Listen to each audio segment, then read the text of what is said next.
right, we got Virginia Stapleton on the Heavy List podcast. Welcome to the show. Thank you so much for having me. It's great to be here.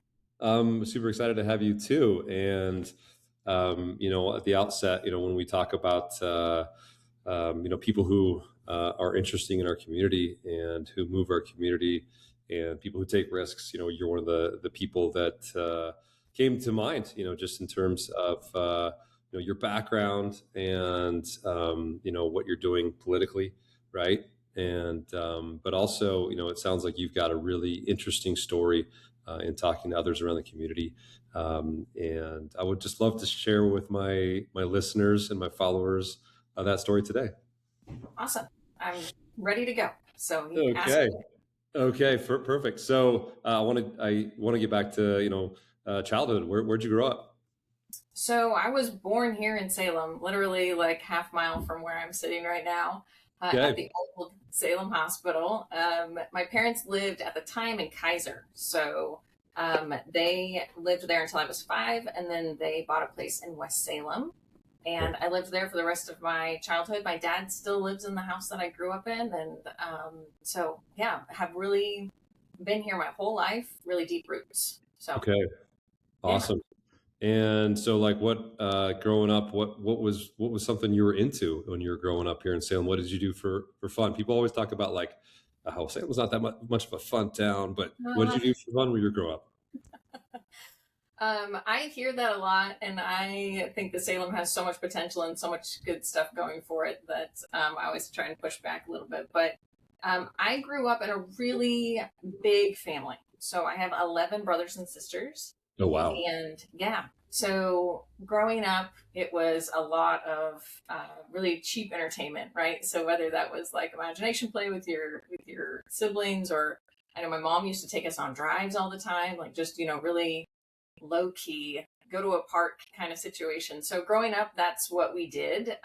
We were very involved in our church at the time. And so, going there 3 times a week, and, all your volunteer time was spent there. So I think a lot of people can kind of grasp what that childhood looks like, right? So started working really young. So I started working, oh Lord, I can't even remember the age that I was at, but we would pick berries at the farm stand out on Highway 22 in West Salem.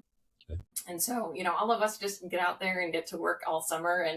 And so that was kind of my childhood. A lot of, when you have a family as big as ours, it's all about service, right? So it's coming together to work really hard to make it work, right? Because otherwise it's really challenging just to raise that many people. So what was the dynamic like for you? Because I come from a very small family. I'm an only child.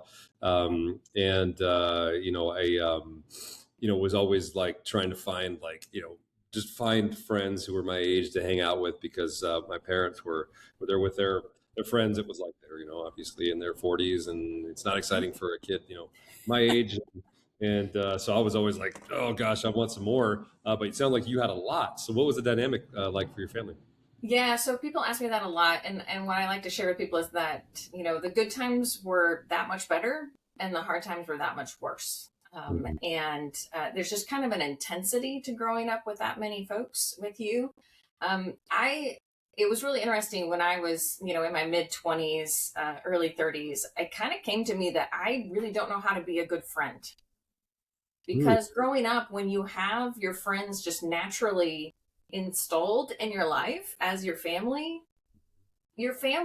functions at a different level than a friendship, right? There's a higher level of grace. There's a higher level of, they're going to put up with more from you, right? Because it's easy come, easy go, right? With a family, oftentimes.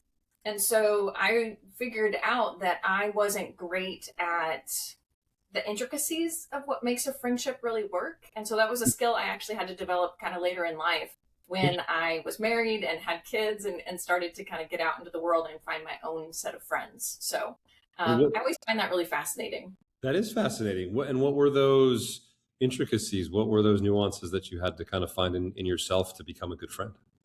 Yeah, I think that when your best friends are your family growing up, there's a certain shorthand, there's a certain history that is built into it all. And so there's less that I found that I had to be better at listening. I Hmm. had to be better at communicating because there wasn't always that built-in knowledge all the time with a Sure. friend, a new friend. Yeah. And so that was a big area that I had to work hard at. And then, of course, remembering, of course, okay, so I have ADHD, and I wasn't diagnosed until recently.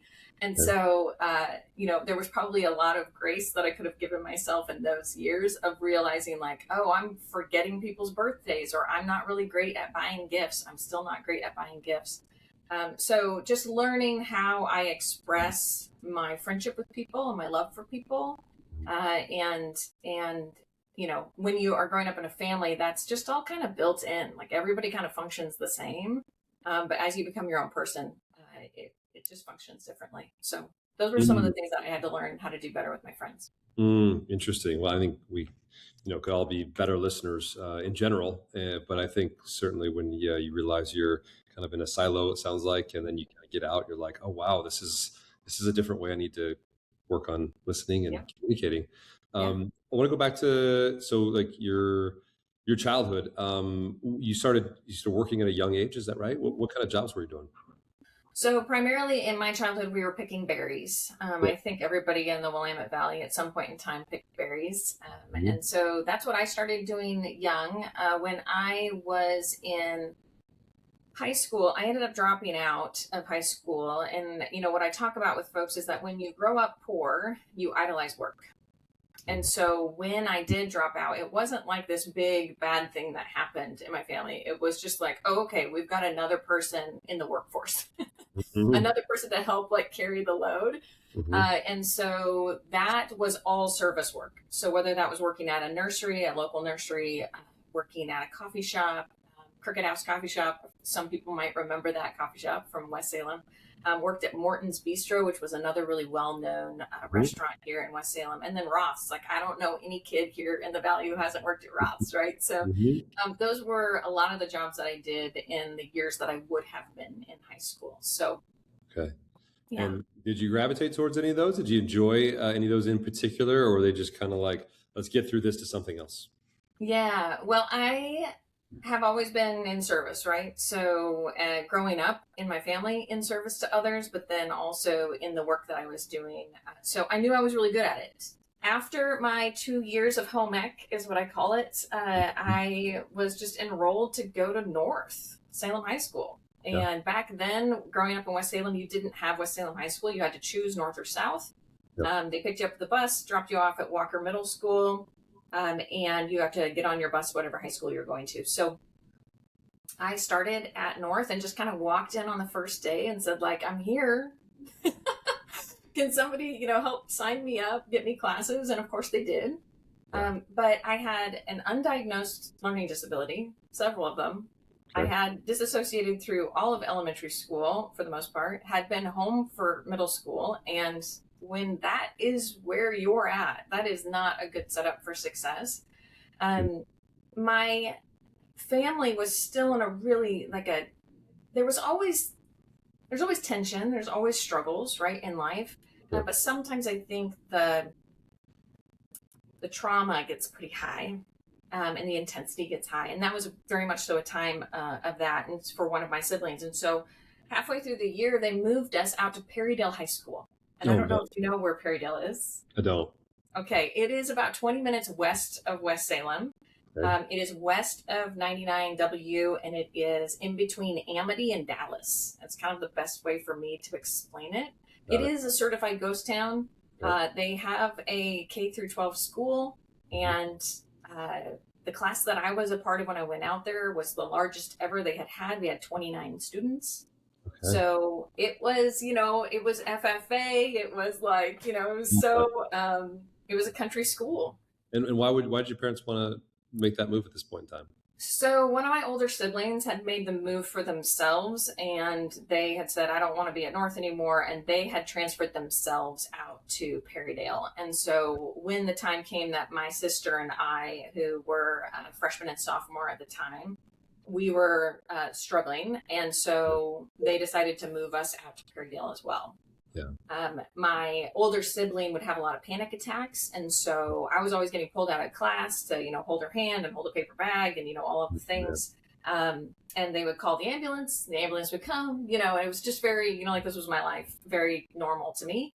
Sure. And so my parents thought, I think it'd be great if you go out to Perrydale. It's, smaller school. Maybe that's the problem. It was not the problem. So we laugh and joke about it because, the ambulance just had to go that much farther, right? So, the panic attacks continued. And so my parents were like, well, that didn't work. And so they transferred us back to North the following year. So I started my sophomore year off at North again, and ended up dropping out a few months in. Okay. And going to work, like I said. So that was a really interesting time in my life, right? I had all these friends who were in school and I was of school age, but I was very much so treated like an adult in my family. Yeah. So when I would have been a senior, I was at a coffee shop working, and the principal from Perrydale High School came in to the shop when I should have been in school. And he said, what are you doing here? I was like, I'm working. And he's like, well, why? And so we got into it. And he said, if you quit your jobs and come back to school, we'll work really hard and we'll make it so that you can graduate with your class. Wow. Yeah. So But did he? That's a big statement. Did he also understand the gravity of like why you were working though too? No. He was just like, hey, I know you, and why aren't you? It was I think so many principals and counselors and teachers, like they all have that same like love for all kids, and they're gonna walk in and say like, what are you doing? It's like me when I'm driving down the road and I see a bunch of kids who are skipping class, and I want to pull over and be like, get your butt back to school, right? So I think it's that kind of mother of all kind of thing. But so I quit all my jobs. I went back to school. I told them, I was like, that's all I really wanted to do, was just graduate, but it just the setup wasn't right for me. So I took evening classes at Chemeketa. I took a full load at Perrydale, and they have they have like a longer school. They have an extra period out in Perrydale because they have Fridays off. It's very cool. Good. And then I did mail, like homeschool programs. Yep. And so I was doing all of that. Okay. And I got within 2 credits. I had them completed. They were in my hand.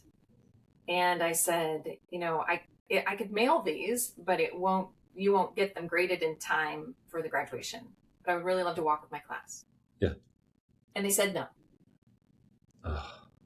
And it was devastating, right? Like there was another kid there who had been expelled earlier in the year for selling drugs on school property. And his parents were with him and they were yelling and, all the things. I was sitting out in the hall waiting, right? Alone, no parents, right? Because I'm an adult, sure. So they let the kid walk. Wow. Who had been expelled, and they didn't let me walk. Wow. And so was that a takeaway? Like, you didn't have that kind of advocacy, that kind of, oh yeah. Like that's a big one, right? Yeah, it was really huge. Yeah. So I remember going home from that conversation and I was crying on the couch, and my dad, he doesn't really like a lot of emotion. And so he said, why are you crying? Like, I don't like this, and I told him what was up. And I said, the principal said he was going to save me a seat at the front, which was pretty hard insult. Mm-hmm. And my dad kind of, got a little gruff and said, sit up, stop crying. You're going to sit in the front row. When you see the principal, you're going to shake his hand. You're going to say, thank you for the opportunity. And that's that, that's how it's going to be. Sure. And so I did all the things I was supposed to do. And then on my way out the door, I took those 2 envelopes with my final grade or my final classes in them, and I threw them in the garbage. And I said, I'm never coming back. Okay. I'm not doing this. Like, the system is rigged. It's stupid. It's about people who have power and not people who do the hard work. It's, it doesn't see me. It doesn't honor me as a person or, recognize me or meet me where I'm at. So why am I trying so hard to do all of that? Right.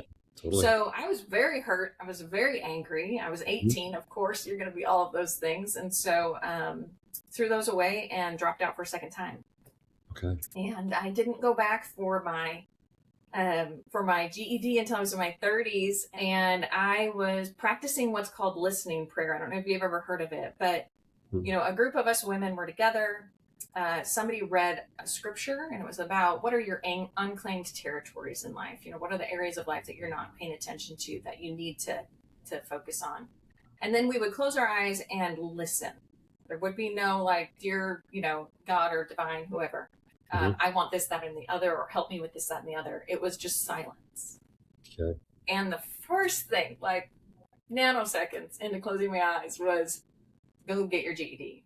And I was pissed. I was so mad um, because no, right? And the reason why it's a hard no at this point in time in my at that point in time in my life was because of pride, right? Like Yeah. 100% pride. Mhm. But eventually, I'm very obedient, and so I did quit a really great Bible study that I was doing, and I was really angry about that because I had to go to Shemekina and take a class to learn math, right? To take the math test. Yeah. And I remember telling God on my way into the class, like, I'm really frustrated because I just want to be at a Bible study where I'm learning that I'm loved. Because that was kind of where I was at in my journey spiritually. I was actually learning for the first time that I was loved, that I Mhm. was lovable, right? And a literally voice, right, like comes not of my own in my mind says, that's enough of that right now, right? What I want to show you is the God who is a master mathematician. And I was laughing because I would never say that to myself. And I was like very intrigued. And I said, okay, like, let's go. So I go into the class, I sit down. And of course, the first question with all of these non traditional students, right, sitting in a room at Shemekina, this professor is at the front and he says, what is math? And I raise my hand and I say, math is everything. Math is the curvature of this desk angle, it's the count of my fabric, it's the rhythm of my heartbeat, my breath, right? Like, Yeah. it is the circumference of a tree, or Great the arc. answer. Wow. Yeah, Yeah. yeah, it's everything.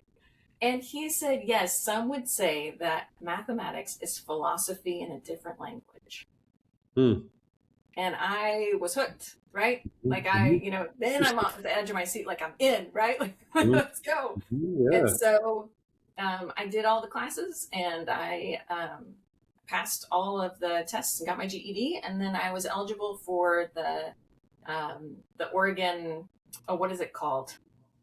The free Oh, the college. education, college Yes. education. Yeah. Oregon Yeah. Promise. Yeah. Thank you. Oregon Promise. So I was qualified for that. And nobody in my family. My mom had a sixth grade education. My dad made it through high school, but barely. He was a professional drummer in the '60s in LA, and so there was Mhm. kind of like a yeah. So there was like a special kind of GED kind of program for folks like him. So Yeah. that's how high he got. So it was really first generation college student, and I loved it. Got my associate's degree, and that ended. I finished my associate's degree while COVID was just hitting, and so I wanted to go back and get my bachelor's, and I'm sure I'll get my master's at some point in time. But my husband went back and got his master's this last summer, so over the past 2 years he's been doing that, so we're kind of taking turns. How do you view education now, that you've kind of gone, kind of this full circle on it? Yeah, so my husband and I, who I met at Perrydale as a freshman, we started dating as sophomores, and Oh, then interesting. I know we've been together forever. And we got married at 21, still together. Okay. And Congratulations. yeah, it's really great. I really adore him, and our relationship is something I really, really don't take for granted, and is something that really sees me through a lot of issues in life. And I know I want to be with him when I'm super old and wrinkly and on the front porch, and we're crotchety about, I don't know, the weather or whatever. So that's the person I imagine doing that with. So at any rate, he and I got married at 21, and I put him through college at OSU. And then when he graduated, we sold everything, and we jobs, and we went to Europe, and we backpacked around Europe for 3 months and couch surfed before that was even a thing. Oh, no Uh, way. Whoa, Yes, and it was great. amazing. Yeah. I really would love to go back and do that again. But at any rate, when we got back, we bought our first home in Inglewood, about a mile from where I'm sitting now. Okay. And a lot of people told me at the time, this is a great starter home and it's a great place to have young kids, but you should move before they reach middle school and high school. Hmm. And I remember thinking, like, well, what are you talking about, right? And it's because Parish and North had such a bad reputation, right? Mm-hmm. And so as we lived there and we had our kids and they were young, I would watch the other families in the neighborhood and I would see them walking to elementary school with us. And then as soon as they would go on to middle school, all of a sudden they'd start driving. And that's because they were in district transfers to different parts of town. Sure. Sure.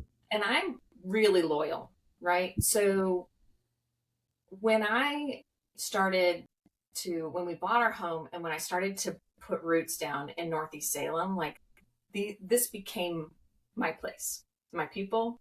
And now I'm going to fight for you, right? Like that, so a lot of people will ask me, like, all this trauma that you went through in your life, right? The really big T traumas, like abuse or neglect or, poverty or whatever it is.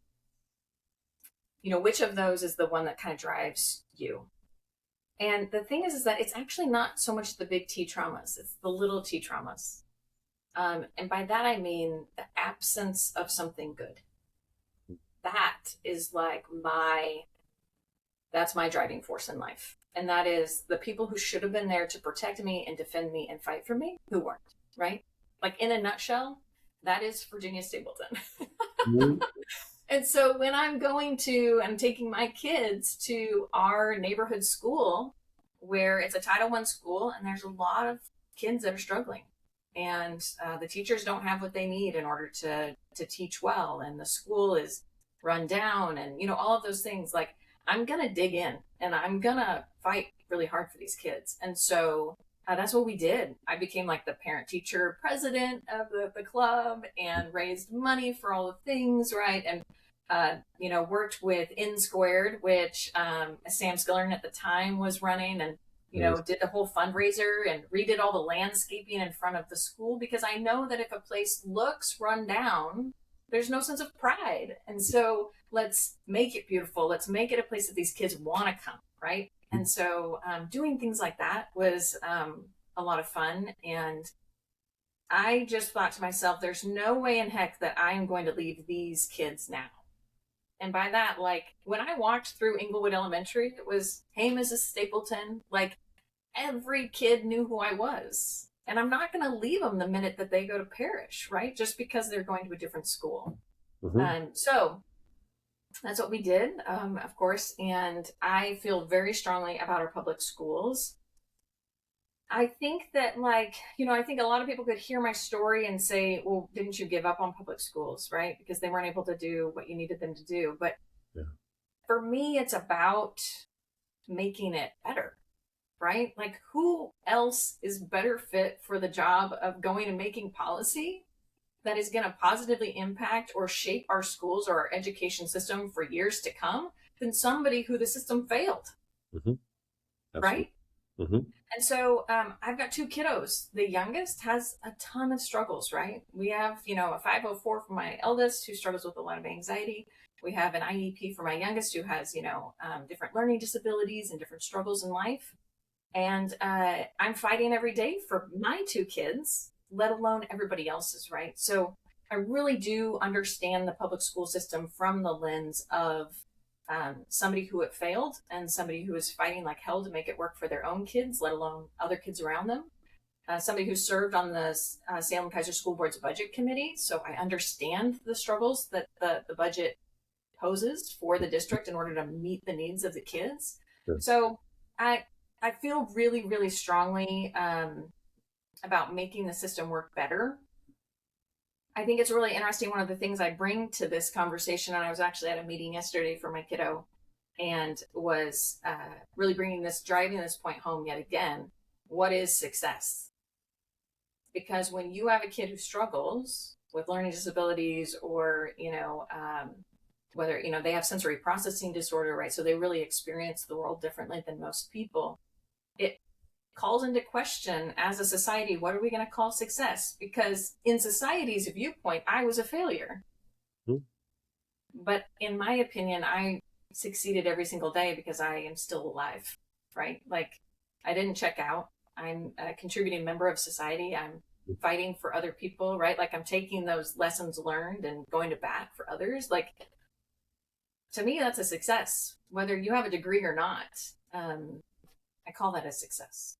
Well, it's all relative, right? Success. I think everybody starts in such different places, right? Whether you Yep. start, in middle class, you start in poverty. Some people start, much higher up the rung, right? The ladder, if you want to call it that. But Mm-hmm. I think, the stories I'm always inspired by are the ones where you had very little to start, because I think it makes it so much harder. If you're on that racetrack, it's like, you're starting many, many, many yards behind the next person. When you don't have like the fundamental, Maslow's Yeah. hierarchy of life, right? You just don't have those basics to succeed, and you can't build that foundation, right? Well, I really see your passion, and kind of what drives you, which is amazing. So it started to be ways in which I could create change in my neighborhood that like had a positive effect on people's everyday lives, Mhm, right? Like, mhm. people, I think, when they think about politics, they always go to the federal,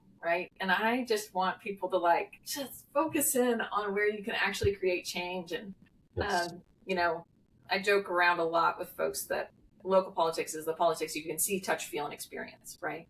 Yeah. And through my advocacy, I got sidewalks fixed in our neighborhoods. And I got a crossing put in. So rapid beacon lights, I'm not sure if you know what those are, but they're the pedestrian lights that have you hit the button and the lights go. Yeah.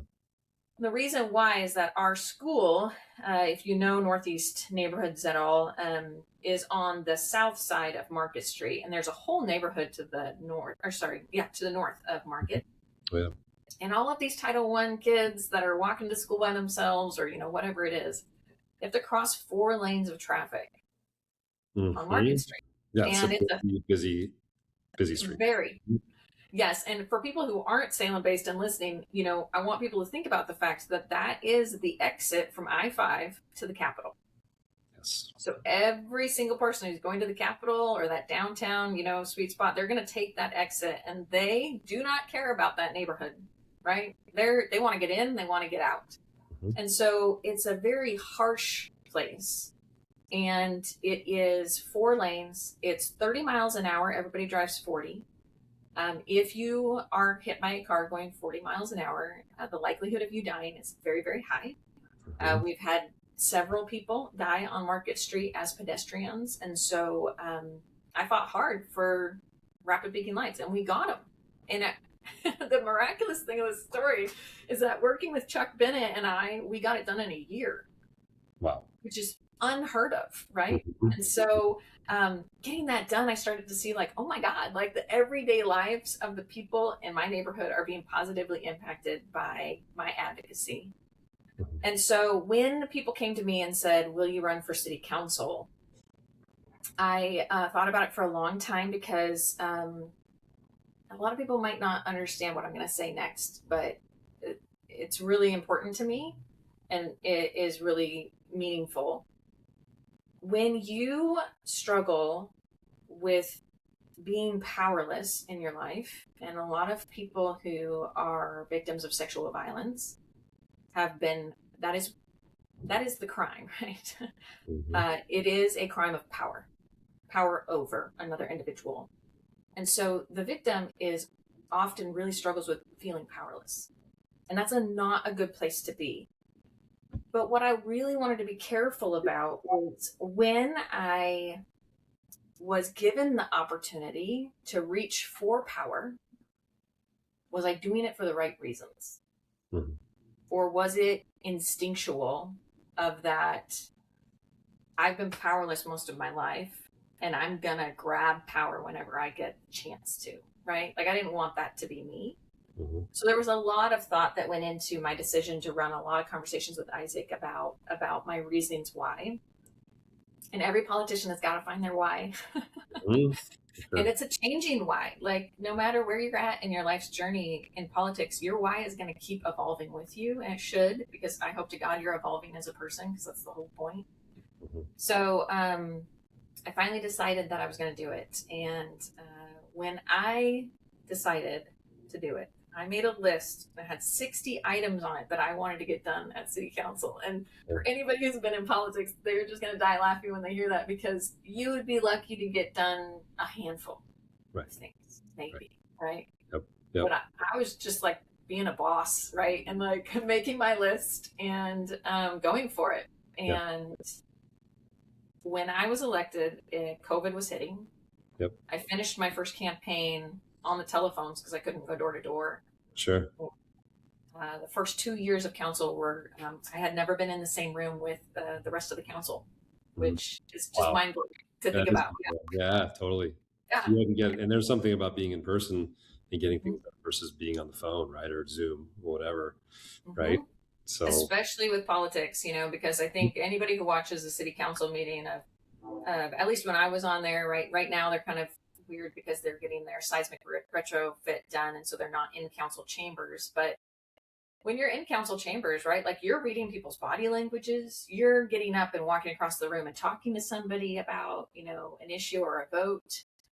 You're able to talk to staff members that are right there, and just kind of off screen, just kind of get up and walk away and go talk to people. So there's so much that happens in person. It's so important that policymakers are in the same room together whenever possible, because it's just really challenging to do that on a Zoom call. Like, our entire economic system is built on transportation, transporting goods, transporting people to places of work, etc. So, um, at any rate, I didn't know that transportation was my passion on city council, and until until I realized that, like, so much of the things that were coming up for me were based in that realm. And a mm, really interesting person reached out to me, and his name is Ian Davidson, and he serves on the transit board. And he saw me on city council and thought, oh, that's somebody who like has the same passion that I do, and so I think she'd be great. So he reached out to me, and he reached out to Dylan McDowell, and Dylan McDowell served on our parks board. okay. And the three of us met at Chicha's in West Salem like 3.5 years ago, and we started talking transportation. And all of us, turns out, were super passionate about bikes. And we just kept talking. We wanted to do something. We wanted to do something, right? Like, you're kind of touching base. And then all of a sudden, we realized that the bond was coming up. Okay. And I don't know if you remember this, but the bond was a project, was probably maybe my second year on council. And it was a $300 million infrastructure bond. And about 150 million of that was for transportation. Mm. And we thought to ourselves, okay, this might be a way that we can actually get something done. And when I was a city councilor, I'd go to all the meetings in the community and listen to people and what they wanted to see in the infrastructure bond. And what I kept hearing people say was they wanted more safe biking access. And what I kept seeing staff here was more white stripes painted on the side of the road. I was like, that's not the same thing, right? So what the three of us decided to do was create Salem Bike Vision. And the reason why we did that is because we wanted to educate people on what bike infrastructure could look like in Salem, Okay. and to give them vocabulary for when they are interacting with city staff to know what to ask for. So what we're fighting for is fully protected, fully connected, direct bike infrastructure in the city of Salem. Okay. So if you do not bike, you maybe don't understand anything I just said, right? So fully protected means different things to different people. There are some people who are really confident on their bike and they're fine with a white strip on the ground. But somebody who maybe is riding with their kids, or maybe it's a mobility device and you're a senior resident in Salem and you're on your mobility device and you can't take our sidewalks because they're all panels are all high centered right now off. So you have to ride in the bike lane. Yep. A white strip of paint doesn't help you, right? Like, that's not comfortable for you. And so that's where those added protections come into play. So a buffered bike lane means that you have extra paint between you and another car. And a fully protected bike lane means that you have a vertical divide that really helps people feel comfortable when they're riding a bike. Okay. And so we're advocating for that. We know that we're not always going to get it, but if you advocate for the best and you have to settle for less, quite less than the best, but not the average, then you're still winning, right? So fully protected means that. And connected is huge, right? Because we have sections in our bike infrastructure that will be great, and then you'll have nothing for a block. Or it will just dump you off into a super busy street with no bike infrastructure when you just came from some of the best, right, in the city. Sure. So we want to make sure that they can actually get somewhere, and that the whole entire process of that bike ride is protected and comfortable for them. And then direct. This is really important to me. I think a lot of times in the past, we've wanted to just put people on bikes on the offside streets, right? Kind of out of sight, out of mind. And it means that even though you are using your own physical strength, power, energy to move yourself to your destination, what our structure is going to say is, we don't really care that it takes more effort for you. We're going to make you go an extra mile to get where you're going, right? That doesn't make any sense. Right. But folks who have a gas pedal, they can just, hit the cruise control and easily get from point A to point B in a direct fashion. So we feel like if we can get those three things built into our system here in Salem, that more people will ride bikes. Sure. And if more people ride bikes, then less people are driving cars, right? Then congestion goes down, parking demands go down. And then, of course, there's the climate benefits, where we're going to have less emissions going into the air. Traffic is the leading cause of emissions here in the city of Salem. So we can really make a big impact on that. We can help support that by investing in our bus system, because that is a connecting point, right? If you can ride your bike to the bus stop and then get on the bus and go to Portland, well, right, that's great. Yeah. So the other big thing is the financial side of it. So a lot of people who are struggling right now, so many people are struggling. Housing is their number one cost. Transportation is often their second highest cost in the household. So it is very expensive to own a car. Not only to have the payment, but the insurance, the maintenance, the gas, all of it, right? And so if we can offer real choice in transportation, so right now it's not a real choice. It's you're taking your life in your hands or you're driving a car, right? That's not a real choice. Right. Yeah. If we offer, safe and accessible and comfortable bike infrastructure that actually gets you directly to where you want to go, then that's actually a choice that you can make. So if we can do that, then we can alleviate the second highest expense for most people. I mean, that's amazing when you're looking at the economy that we're in right now and the housing market that we're in right now. So those are all of the reasons why we came together and created Salem Bike Vision. Yep. Through our advocacy, we've been able to get over $20 million worth of bike infrastructure either built or in the planning stages right now here in Salem since we started about 3.5 years ago. And it's just been a fantastic process to be in. And I'm just really proud of the work we've done. And I feel like it's that work that's bigger than yourself, that I'm going to enjoy it. Yes, because I ride a bike. And I was recently in a crash, actually, could have died in our transportation system, which is another thing that I'm really fighting to get. It's an idea that we as a culture have just accepted, that people die in our transportation system. Well, that's actually not how it has to be. And I don't know why anybody would settle for that. So I think it's really important that I keep advocating on this, and it's something that really is quite a passion for me. That I ran for House District 21 last year against Kevin Mannix, almost won, lost by 1,100 votes. And that area is kind of Northeast Salem and Kaiser. And then you have House District 22 to the north, which Leslie Munoz won, and that's Woodburn and Jervis and kind of a lot of the surrounding farmland. Senate District 11 incorporates both House District 21 and 22. And so that's kind of what you're looking at. Kind of the southern line is going to be State Street.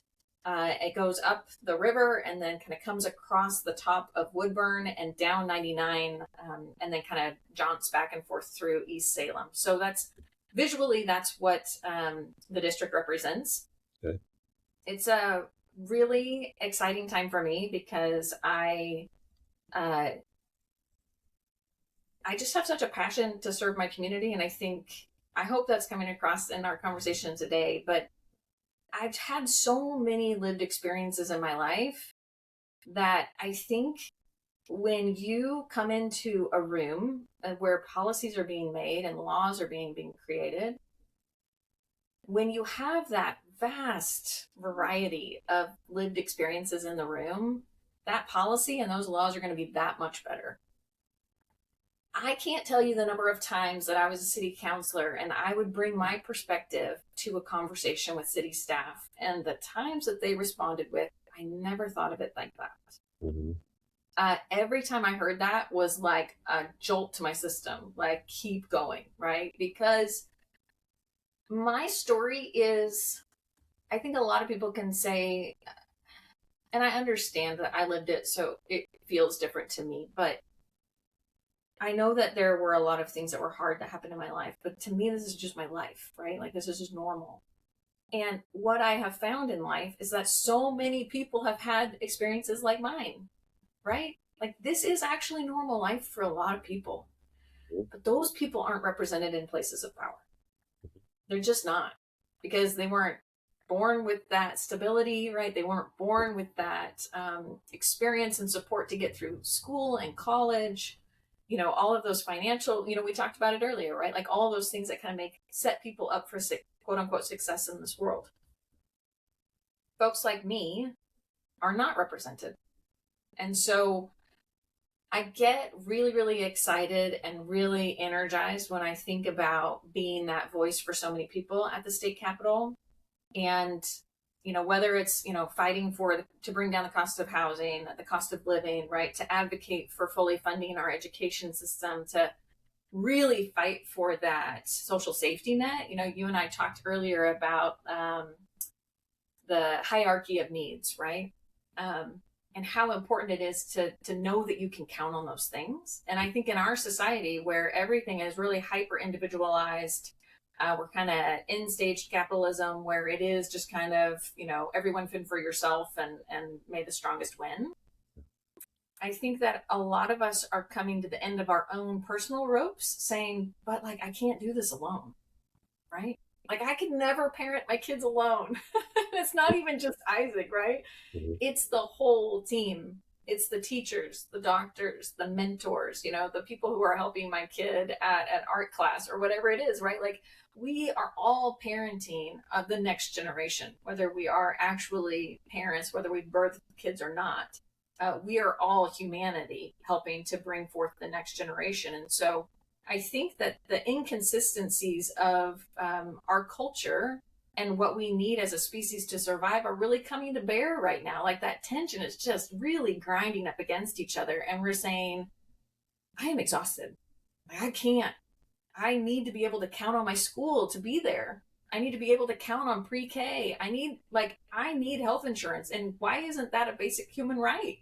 That we can just go to the doctor and be well, right? So I think a lot of those tensions are coming into play right now, and a lot of people are just feeling really exhausted. And so when I step into the room and say, I see you and I know you're exhausted and I've been there, and here's how I think we can get out of it together, I think a lot of people are excited to hear that message. So every time I get this horrible mailer about me being some horrible person with a grainy picture of me talking, in some awkward form, I would hold it up to the camera on social media and just talk about it, and kind of make fun of it, make light of it, make fun of myself, all the different things that I think is just, I think people are exhausted by the fight, right, against each other. And that is, in my opinion, I think that was constructed to serve a purpose, and that is to make a very small group of people very powerful and very wealthy.